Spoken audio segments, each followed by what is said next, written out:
Le 7-10 Listen anywhere. sur France Inter. Géopolitique, bonjour Pierre Haski. Bonjour Nicolas. Pierre, vous vous intéressez aux réactions dans le monde à l'attaque du Hamas contre Israël. L'invasion de l'Ukraine le 24 février l'an dernier avait révélé le refus d'une partie des pays du Sud de suivre l'injonction occidentale à condamner l'action de la Russie. L'attaque d'Israël par le Hamas vient en partie conforter cette fracture et met en évidence les lectures opposées qui en sont faites.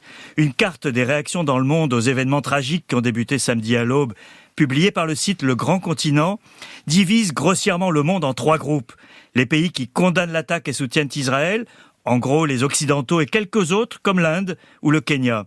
Les pays qui défendent le Hamas et qui sont une petite minorité, et la grande majorité des États qui affichent une neutralité ambiguë et appellent prudemment à la désescalade. Les Occidentaux se retrouvent relativement isolés dans ce qu'ils considèrent comme une posture morale logique, vu la barbarie des terroristes contre des civils. Cette posture n'est pas évidente et même hypocrite aux yeux d'une bonne partie du monde. Et pour quelle raison ? C'est un débat qui a déjà eu lieu à propos de l'Ukraine. Les Occidentaux mettent en avant la violation du droit international et on leur répond « oui, mais l'Irak, la Palestine ». Or, s'il y a un sujet sur lequel le reproche de deux poids, deux mesures fait aux Occidentaux a du sens, c'est bien sur la question palestinienne.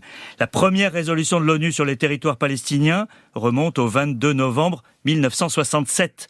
C'est la fameuse résolution 242 qui exige le retrait des forces armées israéliennes des territoires occupés.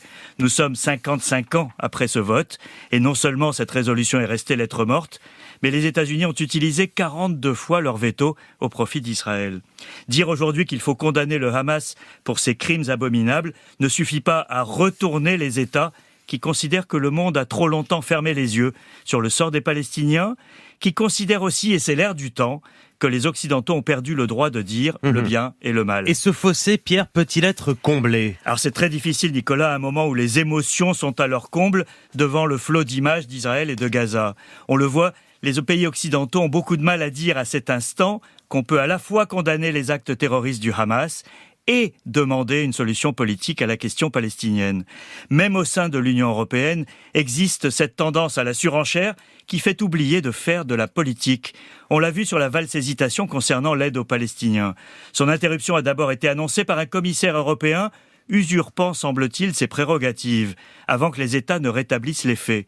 Emmanuel Macron a ainsi confirmé hier que l'aide française, 96 millions d'euros au total, se poursuivrait, car elle va directement aux populations concernées et pas au Hamas.